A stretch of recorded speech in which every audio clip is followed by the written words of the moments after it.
The wind carried dust across the crimson plain, dry and stinging, like powdered glass against the skin. Pulled his scarf higher over his mouth and adjusted the strap of the old pack on his shoulder. The sun's two pale orbs, one larger and faintly blue, hung low over the horizon, bleeding light through the haze. In the distance, the skeletal silhouettes of sky towers reached into the clouds, massive spires built by the native people, their tops lost in mist. He had never climbed one. He didn't want to. The locals called this place Scar, an old battlefield now abandoned. But sometimes scavengers came here, hopping to find scrap metal, old tools, or fragments of pre-war tech. That was life now: pick through ruins, sell the finds in the nearest alien settlement, try not to starve. He was 3 days from the city of, his water was half gone. And that's when he heard it. A voice. It was faint at first, high-pitched, broken by the wind. It came again, sharper this time, cutting through the moan of the desert air. "Lease H-Human, help." Froze. Voices out here usually meant one of two things: a trap or trouble. Either way, getting involved meant risk. Still, something in the voice, desperation, hit him in a place he didn't like to admit was still soft. He turned, scanning the rust-red ridges until he saw movement, small, frantic. A figure scrambled down a slope, slipping in the loose grit. Thin limbs, pale lavender skin, and large, glossy eyes that caught the sunlight like glass marbles. It was one of the species. They were light-boned, quick climbers with feather-like fringes along their arms and neck. She looked barely older than a teenager by human measure. Her breathing was ragged, her steps uneven. She reached him and almost collapsed against his chest. "Please," she gasped, clutching his sleeve with clawed fingers. "My mom, she's trapped in the Sky Hunter's nest." Blinked the what now? Her eyes flicked upward, followed her gaze, and his stomach sank. High above, near the base of the clouds, something moved.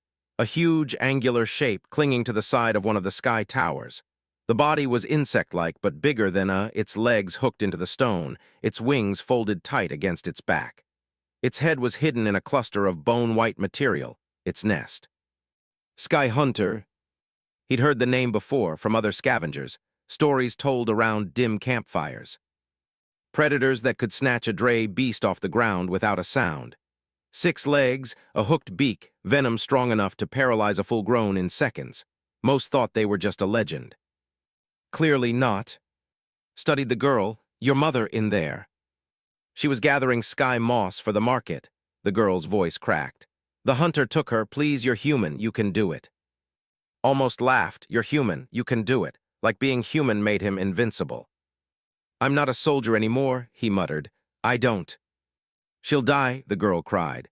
And no one else will help. The elders, they say it's the hunter's right to take what it wants. It's tradition." Stared at her, that word again. Tradition. He'd seen what tradition did on Earth on a dozen colonies. It killed people and made it sound noble. He looked back up at the nest. The climb alone could kill him if the hunter saw him before he reached it. But if he walked away, he'd hear her voice in his head for the rest of his life. The wind shifted. Above, the creature's head emerged from the nest, a curved, chitinous skull, eyes like pools of oil. Its beak clicked once, twice, as if tasting the air. The girl's hand trembled on his arm. "Please, human, help." Exhaled slowly. "All right," he said, "but stay close." Her eyes widened in shock, then hope. "You will." He tightened his pack straps, already calculating. Rope, climbing spikes, the small arc cutter he kept for salvage. Maybe, just maybe, he could pull this off. They started toward the base of the sky tower. The shadow of the hunter stretched across the ground, long and sharp. And then, far above, the creature's head turned. It was looking straight at them. The sky hunter stared down from its nest, black eyes like cold oil. Its beak clicked once, twice. The sound ran along the stone like metal tapping glass. Felt his ribs tighten. He didn't show it. He slid his pack off one shoulder and knelt by the base of the sky tower. The tower's stone was pale and grooved, built like the ribs of a whale, with narrow channels that sang when the wind blew. Someone had shaped this thing long ago, ancestors, maybe, but time and storms had worn it smooth. He checked his gear. Rope, carabiners old, scratched, still good, 2 small magnesium strips wrapped in oilcloth, a folding hook, 3 pitons and a hand driver, the arc cutter he used to free scrap from wrecks. None of it was meant for a clean climb. It would have to be enough. The girl stood beside him, eyes huge, hands twisting together. She was trembling, but she held her chin high, as if she was trying to force courage into her bones. "What's your name?" he asked, not looking up from the gear. Names made people real. Real people were harder to forget. "Talai," she said. "Talai of the—" She touched the fringes along her neck, fine, feather-like strips that fluttered in the draft. "And you?" He tied a loop in the rope and shook it hard. It held. "If I tell you to move, you move. If I tell you to duck, you duck. Don't argue, don't think, just do it." He finally looked at her. "Can you climb?" "Yes," Talai said with a ghost of pride. "We were born on stone." "Good," he said. "Then stay above me if you can, never below. If I drop something, you don't want it hitting you." Her eyes flicked up to the nest again. "My mother's name is," she whispered, as if the wind might carry the word to the sky. "She sings when she works, if you hear singing." Nodded once, "We bring her home." The wind shifted. The tower gave a low hum like a throat clearing. The hunter's head tilted, listening. Picked a path, a seam that ran up the tower's flank, a broken ladder of shallow handholds and old tool slots left by builders. He drove the first piton at waist height, set the rope, tested the load with a hard pull. Then he started up. His hands remembered. He'd scaled ice on hulls in zero-G and canyon walls when he was too hungry to be afraid. The body forgets comfort, not survival. He kept his movements small and sure, weight close to the wall, eyes on the next hold and the next. Talai followed like a pale shadow, light and quick. Her fringes flared when the wind rose, tiny stabilizers built by evolution for 1,000 cliff generations.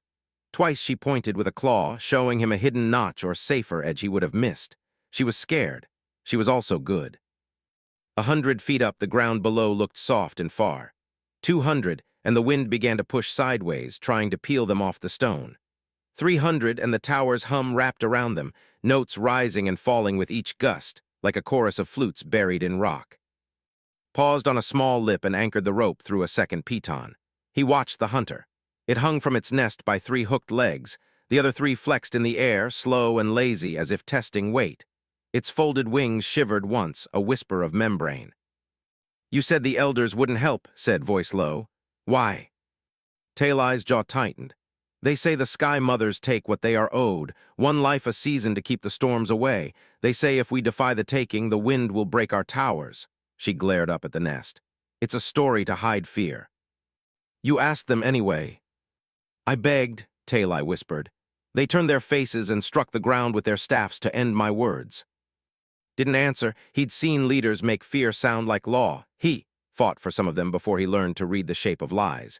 He looked at the seams in the stone, judging their angle. The nest wasn't on a straight line from here. He'd need to cross a slick section of glassy rock to reach a narrow curve that led to a ledge under the nest. Not good, not impossible. He reached into his pack and took out one of the magnesium strips. "If the hunter dives, I'll light this. Close your eyes when I say." Talai's eyes widened. Fire scares them. "Light does, even gods blink." He tucked the strip back. They climbed higher. The air thinned and grew cold. Tasted metal in his mouth, wind salt pulled from stone. A long time ago, this whole tower had been an instrument, he thought, a thing that sang with the weather. Now it was a ladder to a monster's den. Halfway across the glassy section, his right boot skated. He pressed his chest to the wall until the shaking in his calves settled, then inched sideways again. The hunter above clicked its beak, a crisp, decisive sound. Talai said, "See that groove at 1 o'clock? Put your left foot in it and shift your hips before you move your hand." She did, moving like a dancer, breath slow and controlled. Good kid. A shadow rolled over them. Down snapped. Talai flattened against the stone, wedged 2 fingers into a crack and swung his left arm down to cover his eyes. The hunter dropped past them in a blur of dark chitin and pale membrane. The wind of its passage tore its scarf and hurled sand against his skin.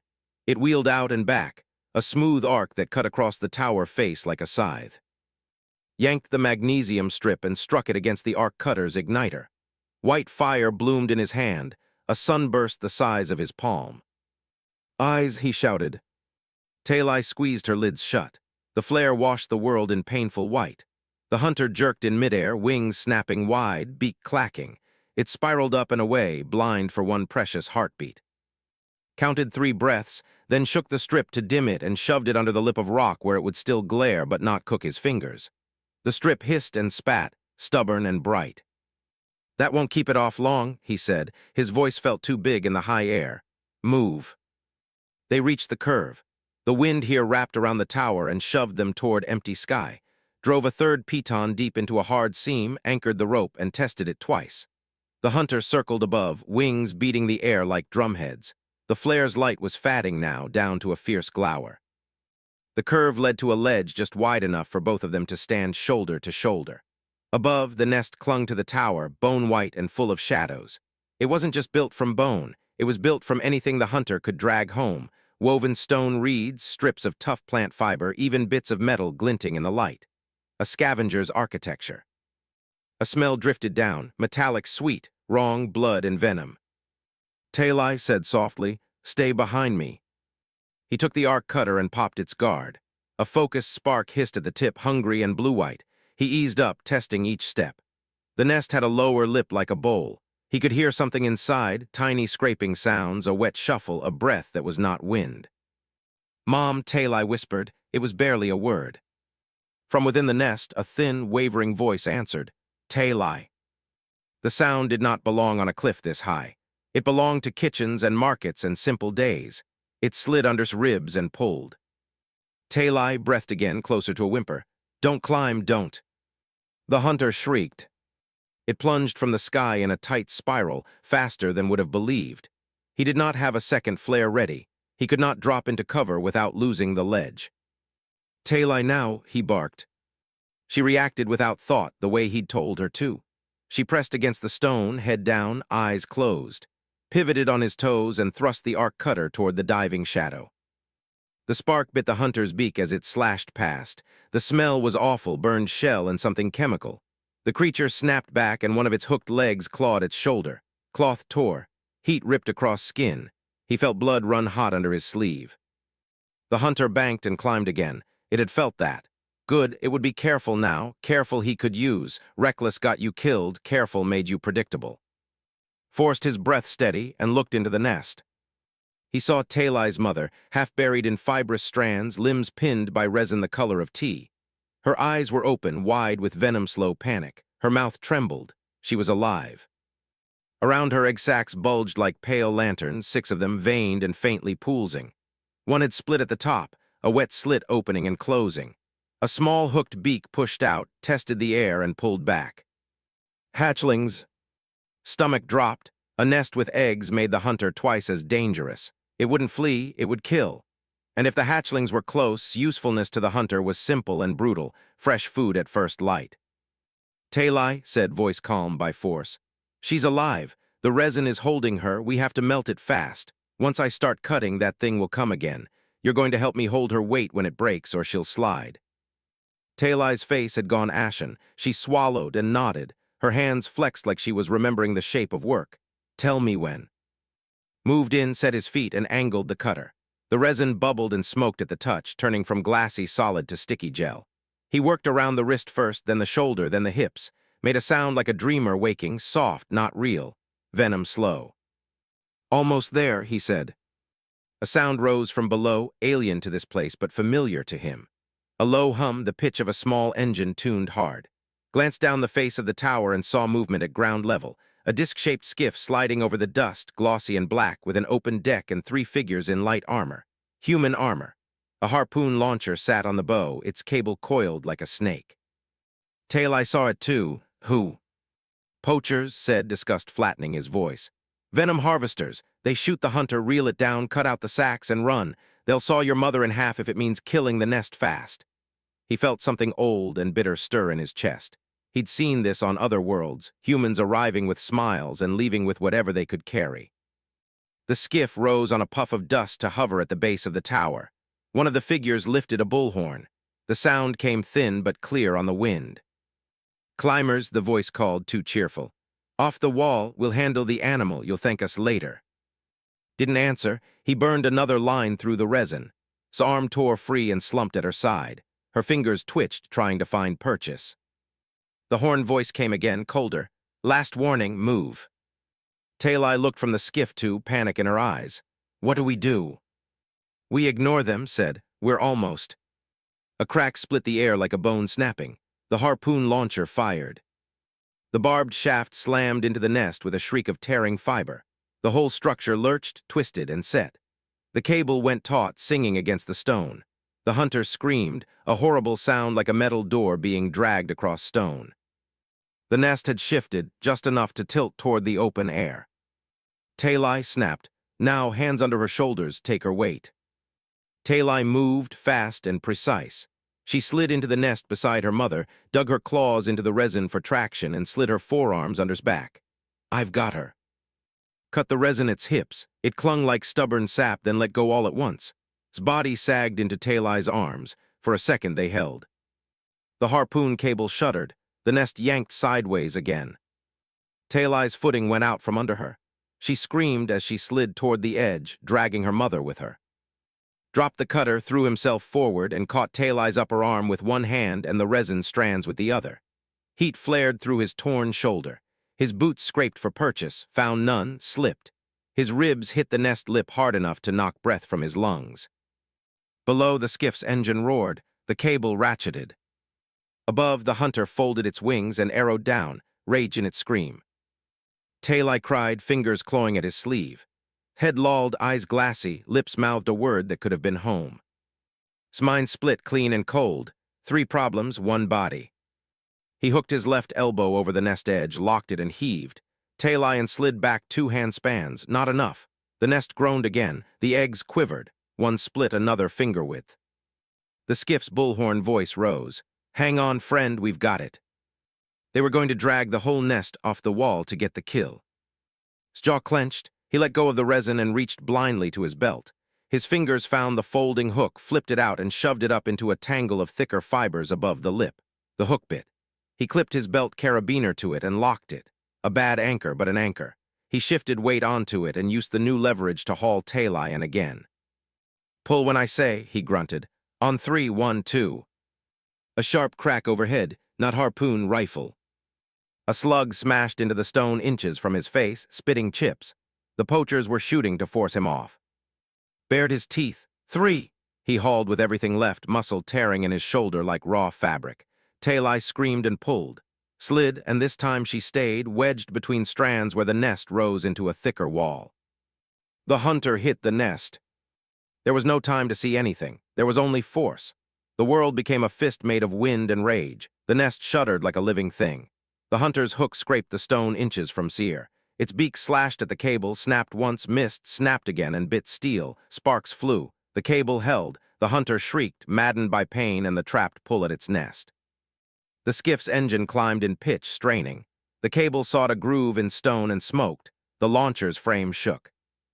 Cut the line, someone shouted down there. It's going to yank us into the wall. No, the bullhorn voice roared. We hold. A second rifle shot cracked and threw dust into his eyes. He blinked grit and salt and tasted blood. Talai, he rasped, listen to me. Take your mother, move to the inside of the nest. There's a hollow. Curl there and don't move until I say. Do you understand? Talai's face was streaked with dust and fear. It hardened into something else, into will. Yes. She dragged inch by inch into the nest's thicker shadow, lips moving with small prayers or curses in her language.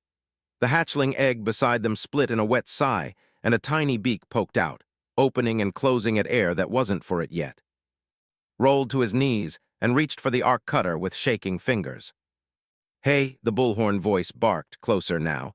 The skiff had boosted up the face, riding its own downdraft. Climber, clip onto the line. We'll get you down before this thing rips free. Found the cutter, thumbed it on, and looked down into the skiff's shadow. He could see them clearly now. 3 humans, 2 with rifles, 1 at the launcher. Their armor was cheap but clean. Their faces were sunburned and smiling in the wrong way, the way of men who thought the world owed them. The leader tilted his helmet back. He had pale eyes and a long scar down his jaw. Name's Morrow, he called, as if they were shaking hands in a bar. Let go of the animal and let us work. Your little alien will thank you when she still has a village to sell in. Stared at him. Some part of him wanted to throw a word like a stone, parasite. Another part wanted to save breath. Morrow shrugged, still smiling. Suit yourself. He gestured, and one of the aimed higher, at the eggs. moved before his brain could argue. He planted one boot on the nest rim, braced with the bad anchor at his belt, and chopped the arc cutter down on the harpoon cable where it rubbed the stone. Sparks spat, steel screamed. The cable chewed into itself and held. The hunter saw what he was doing. It lunged, beak snapping toward his forearm. Shoved the arc cutter's spark into its mouth. The scream that followed was not from a throat. It was from a cathedral, huge and echoing and terrible. The hunter reared, wings flinging wind like hammers. Its hooked foot raked chest, tore fabric and skin, and then it lost its footing. For one impossible second, its weight hung on the cable and the cable alone. The launcher's frame on the skiff tore free of its mounts. Morrow yelled, the skiff lurched, the cable whipped. The harpoon snapped loose from the nest with a crack like thunder, and all that stored force let go at once. The harpoon and cable scythed past and smashed into the tower below like a silver waterfall. The skiff bucked, slewed sideways, and slammed belly first into the stone. One of them went over the side, arms pinwheeling, and dropped into the red air. The other screamed and clawed at a grab line. Morrow cursed and fought the controls, eyes wide now and not smiling. The hunter clung with two legs, dazed but alive. Its head shook, smoke curling from the edges of its beak. It looked straight at, not at Talai, not at the eggs, at him. Took one raw breath, he twisted back toward the nest's interior. Talai. Something hissed behind him, not wind, not hunter. He turned. From the nest wall where Talai had dragged her mother, a round black aperture had irised open, stone petals sliding soundlessly. Behind it, a dark tunnel bored into the tower itself, lit by a faint blue glow. Old builder's work, hidden, waiting. A figure stood in that glow, tall, cloaked. Not lightness but heavier, broader, with a visor that reflected his own shocked face back at him. The figure raised a hand, calm, precise, and a small device chirped. A magnetic clamp snapped shut around rope and locked it tight. A voice came from behind the visor, smooth and cold. By order of the Spire Wardens, all interference with Sky Mothers is punished by severance. The figure lifted a tool shaped like a sickle. It came down towards rope. The blade hissed as it came down. Yanked his harness clip free a heartbeat before the sickle met rope. The cut was clean, fast, and silent. The frayed end of the line vanished into the wind below. The Spire Warden didn't flinch. Whoever they were, they moved like someone used to killing without hesitation. Their cloak swayed in the wind, heavy enough to ignore the gusts that shoved its back. Talai's gasp carried from deeper inside the nest. No, don't, he's helping. The warden didn't look at her, their visor fixed on. Human, the voice said, deep, modulated, and in a tone that felt like an executioner's sentence. You've broken the covenant. This Sky Mother is under the Spire's protection. You will let the wind take you. His jaw tightened. She's about to take your people's mother, or doesn't the covenant cover them? The warden's head tilted slightly, as though the words were being weighed for truth or for danger. One life for the safety of all, you were told. Understood then not just Talai's desperation, but the cold machinery behind it. The wardens weren't just protectors. They were enforcers, tradition with a blade. He flicked his eyes past the warden to the tunnel, stone walls, smooth and spiraled like the inside of a shell, lit by strips of bioluminescent moss. If he could get inside, they might not dare strike in close quarters. But between him and that tunnel mouth stood someone who had probably killed climbers without breaking stride. Behind him, the hunter shrieked again. The poacher's skiff, now listing badly, was trying to back off, smoke trailing from its belly where it had smashed the wall. One man clung to its side, kicking to reach the deck. Another form lay still on the ground far below, too far to help, too late anyway. Moved first. He shoved off the nest's lip and let the wind grab him, twisting into the tunnel mouth with one hand out. His palm caught the stone edge, hard enough to skin it, and his boots found the inner wall. The warden stepped forward, raising the sickle again, but was already inside, using the narrow spiral to block the weapon's arc. The warden followed without hesitation. The tunnel was barely wide enough for both of them to move at the same time. The walls glistened with damp. The air smelled faintly of salt and something sweet-rotten. Ducked under a low arch, sliding sideways to keep his good shoulder toward the warden. Your covenant's going to kill a kid's mother, he said. That's not protection, that's cowardice with a holy name. You're not, the warden said, voice steady. You don't decide. Funny thing, said, shifting his stance. The hunter doesn't seem to care about species before it eats you. The sickle came in low, fast enough that only instinct saved him, twisted his forearm into the strike, catching the inner curve of the blade against the metal brace sewn into his sleeve. Pain jolted up his arm, but the sickle stuck for half a heartbeat. He shoved hard, breaking the warden's balance, and slammed a shoulder into them. It was like hitting a wall of muscle under armor. Still, the warden stepped back just far enough for to get one boot past them. That was all he needed. He moved deeper into the tunnel, toward the faint echo of voices. "Talai," he shouted. "I'm here," she answered, breathless. "She's breathing, but it's coming inside." The hunter's scream cut through the stone like a knife through cloth. The sound was wrong here, too close by the tunnel's curves. Skin prickled. He broke into the chamber at the end of the spiral. It was ancient. The walls were carved in sweeping, organic shapes that curved like waves, every inch covered in symbols, spirals, wind lines, stylized figures with long limbs and wide eyes. In the center was a platform of dark stone, its surface inlaid with what looked like thin veins of silver. Around the edges, narrow windows opened to the outside, high enough to catch the wind and make the chamber hum in multiple tones. Talai crouched beside her mother on the platform. His face was pale under her lavender skin, eyes flickering in and out of focus. The resin still clung in patches to her arms and legs, and a thin sheen of venom sweat shone on her brow. Talai said, moving to her side, "How far can you carry her?" "Not far, not with the wind like this." Talai's voice shook. She glanced toward the tunnel they'd come through. "It's in there." The hunter's shadow appeared in the tunnel mouth, too big, too fast. Its wings scraped the walls. Chitin cracked against stone. The warden stepped into the chamber right behind it. But the warden wasn't aiming for the hunter. The sickle was still pointed at. Talai's eyes widened. Why aren't you?" "They don't care," said, moving between her and the warden. "To them, we're both prey." The hunter struck first. Its beak darted for lightning fast, grabbed the nearest object, a carved spear from the wall, and jammed it into the beak's side. The tip splintered, the shaft shuddered in his hands. The hunter hissed and reared back, its black eyes locking on him. The warden moved then, but not toward. They stepped into the hunter's flank and drove the sickle under its wing joint. The blade bit deep.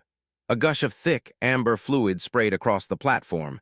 The hunter screamed, a sound that shook dust from the carved ceiling. For a second, thought the warden had switched sides. Then he saw it. They weren't killing the hunter. They were marking it. The wound was high enough to hurt, shallow enough not to cripple. A blood mark, a claim. The hunter reacted with fury.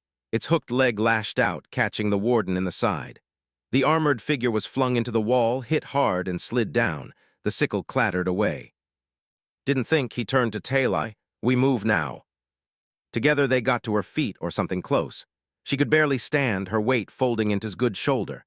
Talai held her other side, small but fierce. The warden stirred, groaning, their visor turned toward, unreadable.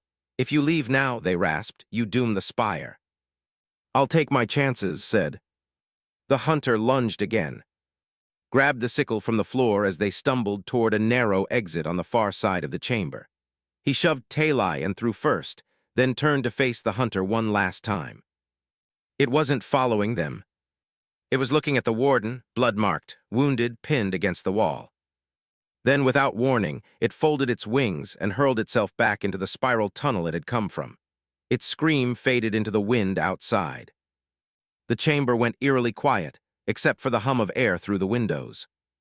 The warden pushed themselves upright, one hand pressed to their side. "It will remember you now, human," they said, voice low, "and it will not forget." Held the sickle loosely. "Good, then maybe next time it comes for me instead of someone's mother."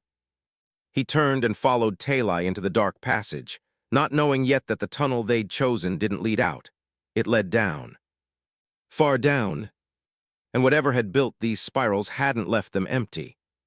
The tunnel sloped downward at a shallow angle, the steps worn smooth from centuries of use. The walls glimmered faintly with veins of mineral that caught the blue glow of the bioluminescent moss. His breathing was steady but deliberate. His shoulder throbbed where the hunter's claw had torn through flesh, warm blood still soaking the fabric. He kept his arm looped over him, shifting her weight to spare Talai's smaller frame. The air was damp here, heavy, And underneath the wet stone smell was something else, a faint metallic tang like old coin and rain. Behind them, somewhere up the spiral, a soft scrape echoed, the kind of sound a boot makes when it finds stone again after a careful step. "They're following us," said quietly. Tail-Eye's ears twitched, thin membranes catching the sound. "The warden." "Yeah," he glanced back into the dim curve of the tunnel. "Not running, not shouting, just closing the distance." "Why?" Tail-Eye's voice was small. "Because," said, "I just broke their holy rules and stole their sacrifice. They're deciding whether to kill me now or drag me back to make an example." The girl swallowed, her arm tightening around her mother's breath was shallow, uneven. Every so often her eyelids flickered and a faint tremor ran through her limbs. The venom was still working through her body. "We have to find a way out before she stops breathing," said. The spiral widened into a chamber. It was round, the ceiling so high it vanished into shadows. Strange vertical ridges ran from floor to ceiling, each carved with geometric channels like a pattern meant to guide water. In the center was a pool, shallow, glassy. The water shimmered faintly in shifting colors like oil on stone. "What is this place?" asked. Tail-Eye's voice had a hint of awe. "I've heard stories. The builders, they made wells that sang to the wind." "Right," said dryly, "and this one's still here because no one's supposed to come this far," she said. "The are above, below is forbidden." "Of course it is," muttered. He approached the pool, crouching. The colors in the water shifted when he moved, rippling into spirals. It wasn't oil. It was alive, somehow reacting to light and shadow. He dipped a finger. The water was cool, almost unnaturally so. Behind him made a soft noise, almost a sigh, and Tail-Eye gasped. "Her fever, her skin, it's cooler." He didn't waste time. "All right, let's see if this works." Together they helped kneel beside the pool. Tail-Eye cupped water in her hands and poured it gently over her mother's lips, then along her neck and forehead. His breathing eased a fraction. Color, faint but real, returned to her face. Let out a slow breath. "Good, that buys us time." It also gave the warden more time to catch up. From the tunnel, the scrape came again, closer. His eyes swept the chamber for another exit. There, a narrow slit between two ridges, half hidden by moss. He crossed and tested it. The gap led into another downward slope and darker than before. He looked at Tail-Eye. "You can fit carrying her." She nodded, determination flashing in her wide eyes.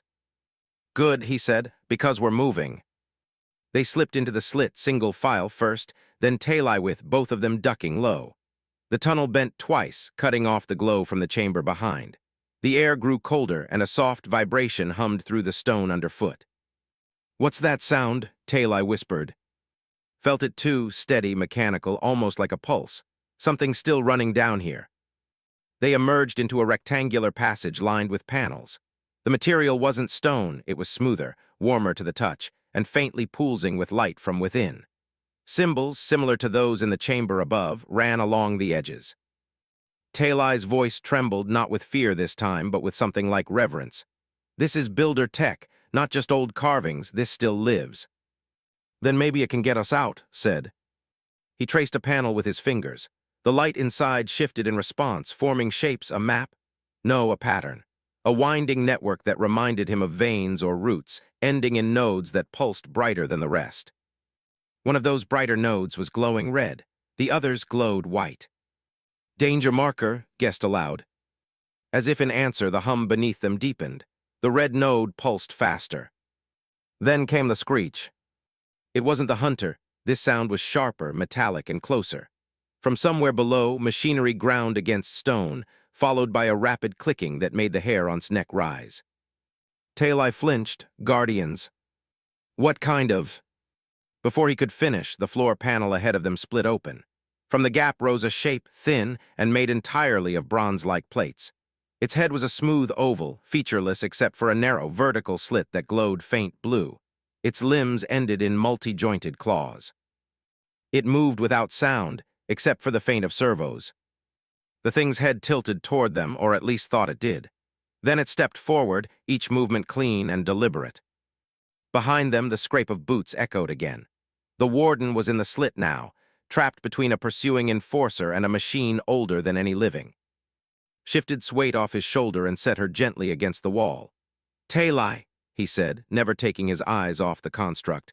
When I move, you grab her and go for the far wall. There's a seam there, maybe another exit. What are you going to? Buy us time, he said. The construct stepped closer. Its claws unfolded into long, needle-like points. The blue slit brightened. Moved. He lunged sideways, scooping the warden's fallen sickle from the tunnel floor where it must have skittered when they squeezed through. The weapon was perfectly balanced, and the inner curve felt made for hooking joints. The construct reacted instantly, striking with both claws. Dropped low, the needles slicing the air above his head. He hooked the sickle under one limb and twisted hard. The metal joint popped with a sound like tearing fabric. The machine didn't scream, but its blue slit flared white for a second, and it staggered. Go, barked. Talai obeyed, dragging her mother toward the seam in the far wall. She pushed against it, and to her shock, the wall gave way, sliding open with a hiss to reveal a vertical shaft glowing faintly from within. A ladder, built into the side, led downward into darkness. As she called, he risked a glance back. The construct was recovering, turning toward him again, and behind it the warden stepped into the chamber, visor catching the faint light. They took in the scene, Talai escaping, the construct between them, and for the first time the warden hesitated. Move, shouted at them, unless you want this thing tearing through you too. The warden said nothing, but their sickle hand flexed, and instead of striking at, they stepped forward, blade flashing toward the construct. Didn't know if it was alliance or just convenience. All he knew was that for the next few seconds they were on the same side. The construct lunged at both of them, claws like bronze lightning. And as they engaged, Talai's voice echoed from the shaft. There's something moving down here. The guardian's claws struck like twin spears. Caught one on the curve of the sickle, locking it, while the warden's blade flashed in a precise arc to intercept the other. The impact rang like a struck bell, vibrations shooting through his arm. The construct didn't bleed, but each blow left shallow gouges in its bronze plates. Its movements were unnervingly precise, adjusting instantly to every feint, every strike. It wasn't fighting like an animal, it was fighting like something that had fought 1,000 battles before. Don't let it get behind you, the warden snapped. Thanks for the tip, grunted, twisting the sickle to wrench one limb sideways. The joint strained, popped, but the construct stepped into the pressure, forcing him back. Risked a glance toward the open shaft. Talai's head was just visible above the rim, her eyes wide. Was slumped on her back, her breathing ragged but steady. Go, shouted, down the ladder. Talai hesitated, but you. Now. She obeyed, vanishing into the glow. Below the shaft, the ladder's rungs were warm to the touch, almost alive. The faint blue light came from narrow channels running down the shaft walls, pulsing slowly like a heartbeat. Talai descended quickly, mindful of her mother's weight balanced against her chest. The shaft was tight enough to brace back against the wall, but every few steps, something made the rungs tremble faintly, a vibration that wasn't coming from above. Halfway down, she heard it, a sound like fabric tearing underwater. She froze. The glow below shifted, not brighter but disturbed, as though something large had passed in front of it. Then came another sound, a wet, hollow thunk, followed by a slow scrape of something heavy against the inner wall. Her claws dug into the rung. Hello, she whispered. No answer. She kept going, slower now, every muscle taut. The shaft widened into a chamber with a floor of black, glassy stone. The air was warm and thick, smelling faintly of iron. In the center of the chamber sat a massive vertical structure, a cylinder of layered metal bands, each etched with the same patterns she'd seen in the upper tunnels. The bands turned slowly, one sliding over another in silence. Between the moving bands, she saw shapes, faint silhouettes suspended in liquid. At first she thought they were statues, then one shifted slightly and her stomach knotted. They were creatures, limbs folded, eyes closed, strange membranes drifting around their heads. None were human. They looked like other things, other people. One of the bands stopped turning. A seam opened, spilling a thin line of blue light across the floor, and something began to emerge. Above the fight, the construct lashed out, forcing back toward the wall. The warden moved in low, slicing deep into a leg joint. The limb buckled, and the machine staggered, but instead of retreating, it spun its torso a full half-turn and slammed its other limb toward the warden's head. Didn't think, he threw his weight into the sickle, hooking the attacking arm and dragging it off course. The claw slammed into the wall, sinking in halfway. Now barked. The warden's sickle struck true under the head slit where the plates joined. The blow split the metal with a shriek, and a gush of pale blue fluid spilled out. The light in the slit flickered, then died. The construct went still. For 3 long breaths, nothing moved. Then the warden leaned back, letting out a slow breath of their own. "You fight like you've been here before," they said. "Never been here in my life," replied. "Just good at staying alive." The warden didn't answer, but thought they might have heard a faint note of grudging respect in the silence. A distant sound cut through the quiet from below, Tail-Eye's voice faint but sharp. "You need to see this." Below, the emerging shape. Tail-Eye stepped back, clutching her mother. The thing coming out of the cylinder was tall, its limbs long and thin. Wet membranes hung from its arms like tattered sails. Its skin glistened in the dim light, not metal, not chitin, but flesh, pale and smooth. It stepped free, its feet making no sound on the glassy floor. Then its head turned toward her. Its eyes opened. They were black and round like the hunter. But this was no insect. This was humanoid. It spoke, and the voice was soft, almost kind. "Little, why do you carry the marked one?" Tail-Eye's breath caught. "She's my mother, she's hurt."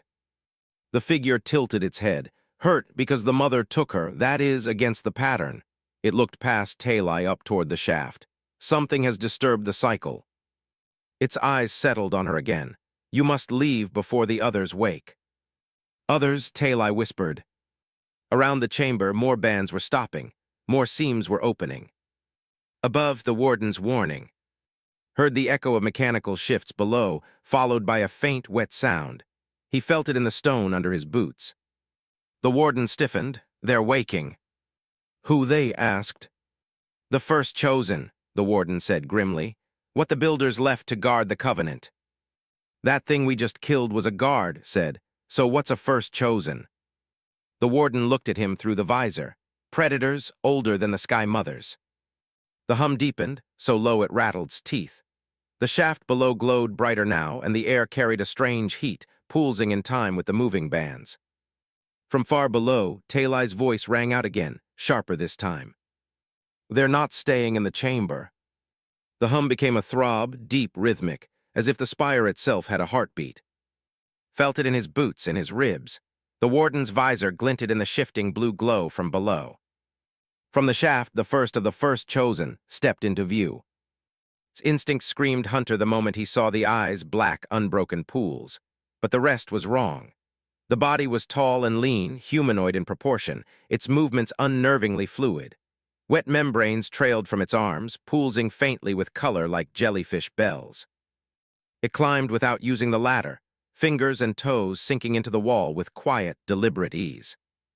The warden stiffened. "It shouldn't be awake," they said, almost to themselves. "Yeah," muttered, "and I shouldn't be here, yet here we are." Below the first climber, more movement. At least 4 more shapes sliding from their chambers, eyes opening one by one. Below Tail-Eye's peril. Tail-Eye pressed her back to the wall, its limp weight heavy in her arms. The figure she'd spoken to, the one who had told her to leave, hadn't moved since. It stood between her and the others still emerging, head slightly bowed, membranes hanging still. "You're not like them," she whispered. Its head turned slightly. "No, I was woken early for you." "For me?" "You carry something that does not belong here," its gaze flicked toward. "The mother's mark." Groaned faintly, her lips moving without sound. The figure's black eyes softened. "If you want her to live, you must climb now." Tail-Eye swallowed, but the figure's voice deepened, vibrating in the stone. "If you stay, the pattern will claim all of you." Above first contact, the first of the climbing first chosen reached the ledge. Its eyes locked on. It inhaled sharply, the sound like sails snapping in a storm, and the membranes along its arms flared in a ripple of deep crimson. The warden moved first, sickle up, stance wide. "It will test you before it kills you," they said. "That's comforting," replied, already stepping sideways to split its attention. It struck with terrifying speed, one arm slicing through the air like a whip. Ducked under it, swinging the sickle for its torso, but the blade barely bit before sliding off as if the thing's skin were half liquid. The warden's strike landed harder, the hook catching under one membrane and tearing it halfway. The first chosen hissed, not in pain but offense. It pivoted toward the warden, giving a second to. A scream split the air from outside. The hunter. Its shadow swept over the chamber wall as it circled the spire again. The sound made the first chosen pause, not in fear, but in recognition. Its head tilted toward the echo, membranes shifting color again, this time to a deep, cold blue. "What is happening?" demanded. The warden didn't look at him. The mothers hunt the chosen, and the chosen hunt the mothers. That is the balance. "Then your covenant keeps them from waking each other," the warden finished, "until you broke it." Swore under his breath, "Guess that makes this my mess to clean." Below the breaking point, Talai was climbing now, hauling her mother rung by rung. Was barely conscious, her head resting against Talai's shoulder. Below her, the chamber erupted in movement. The remaining first chosen were fully awake, their membranes flashing colors in sharp, deliberate pulses. She didn't understand the meaning, but she knew it was communication. The one she had spoken to stayed where it was, watching her go. The others ignored it entirely, moving toward the shaft and beginning to climb. She called, her voice echoing up the metal walls. "I see them," he shouted back. Above, the poachers return. Before could warn the warden about the climbers, a new sound cut in, the low, dirty hum of an engine pushed hard. The poacher's skiff rose into view outside the narrow window slits. Smoke still trailed from its belly, but the harpoon launcher had been replaced with something uglier, a rotary cannon bristling with barrels. The bullhorn voice came again, tinny but smug. "Still alive, friend? Good, we'll take it from here." The cannon spun up with a whine, aimed not at the hunter but at the spire itself. The warden stepped toward the window. "If they damage the tower's outer shell." "Yeah, cut in. I figured it's bad." He turned to the first chosen, who had resumed its advance now that the hunter's shadow had passed. "All right," he muttered, "time to get creative." "The plan." He backed toward the shaft. "Talai, on my mark you drop down 3 rungs and hold, got it." A faint, shaky "got it" came back. The warden glanced at him. "What are you?" "Making them fight each other," said. The first chosen lunged again, hooking its ankle membrane with the sickle and yanking. It stumbled toward the shaft's edge, exactly as the second climber's hands reached the rim from below. They collided. Both hissed, membranes flaring an angry red. The sound they made now was different, less like a predator's call and more like a challenge. "2 down," muttered. 8 billion to go." The escalation. The poachers opened fire. The rotary cannon tore chunks from the spire's stone shell, dust and shards raining into the chamber. The vibration made the shaft ladder shudder under Talai's hands. Outside, the hunter screamed again, but this time it dove straight for the skiff. The poachers swore audibly over the bullhorn as the massive wings blotted out the suns.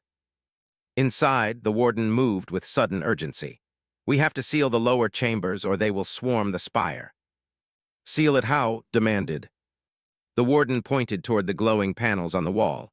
"The builders left controls, but they require a human touch." "Blink to what?" "They built the spires with your kind, before you forgot us." He didn't have time to argue. He slapped his palm against the nearest panel. Symbols flared under his skin, a rush of warmth through his fingertips. The hum of the spire deepened again, and somewhere below, massive stone gates began to grind shut. But the second climber wasn't in the shaft anymore. It was behind him. The second first chosen stood between and the wall panel, its membranes flaring in deep violet. The color made the warden hiss under their breath. "It's calling the others." Didn't have time to ask how many others. He lunged first, aiming the sickle low not to kill, but to hook its nearest limb and pull it toward the shaft. It was faster than he'd expected. One fluid sidestep, then it swept its arm like a blade. The tip of its membrane sliced his sleeve open, skin stinging. The thing didn't fight like a brute, it fought like something studying him in real time. "Talai," he barked over his shoulder. "How far to the next rung gap?" Her voice came from below, breathless but steady. 3 down." "Perfect," he muttered. The first chosen moved in for another strike, but stepped in close, too close for a full swing, and drove his shoulder into its torso. It didn't budge much, but it staggered just enough for him to shove it toward the shaft. It grabbed the rim to stop itself, mistake, hooked the sickle around both its wrists and dropped his weight, forcing them over the edge.